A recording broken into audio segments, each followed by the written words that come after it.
राजस्थान के एक छोटे से गांव कानपुरा के बाहर एक पुरानी हवेली थी, वीरगढ़ हवेली। लोग कहते थे कि 100 साल पहले वहां भीषण हत्याएं हुई थीं और तब से हवेली में अजीब आवाजें गूंजती थीं। कोई भी सूरज ढलने के बाद उसके पास जाने की हिम्मत नहीं करता था। लेकिन आरव, एक युवा पत्रकार, इन अफवाहों की सच्चाई जानना चाहता था। उसने तय किया कि वह हवेली में जाकर शोध करेगा। हवेली का पहला कदम शाम ढलते ही आरव टॉर्च लेकर हवेली में प्रवेश कर गया। हवेली के टूटे दरवाजे को धक्का देते ही वह खतरनाक आवाज के साथ चीखता हुआ खुला। अंदर घुप अंधेरा था। दीवारों पर पुरानी तस्वीरें टंगी थीं और हर तस्वीर की आंखें उसे घूरती हुई लगती थीं। अचानक पीछे से किसी के चलने की आवाज आई। खट, खट, खट। आरव ने टॉर्च पीछे घुमाई। कोई नहीं था। उसकी सांसें तेज हो गईं। रहस्यमयी कमरा हवेली के बीचों बीच। उसने एक कमरा देखा जिसकी दरवाजा अंदर से बंद था, मगर दरारों से हल्की लाल रोशनी चमक रही थी। उसने दरवाजा तोड़ा और अंदर गया।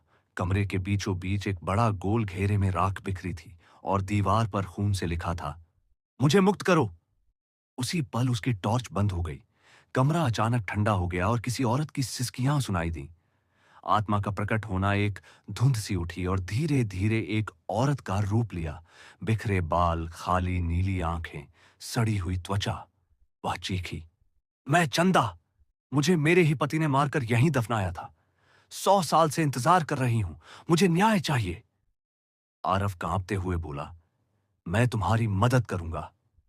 सच का खुलासा अगले दिन आरव ने हवेली के पीछे खुदाई करवाई और सचमुच वहां चंदा की हड्डियां मिली। पुलिस ने पुराने रिकॉर्ड खंगाले और उसके पति का राज सामने आया। उसकी आत्मा के साथ हुए अन्याय की सच्चाई पूरे गांव में फैल गई। शाम को आरव फिर हवेली गया। चंदा की आत्मा फिर उभरी, लेकिन इस बार शांत थी। उसने धीमे से कहा, धन्यवाद, अब मैं मुक्त हूं।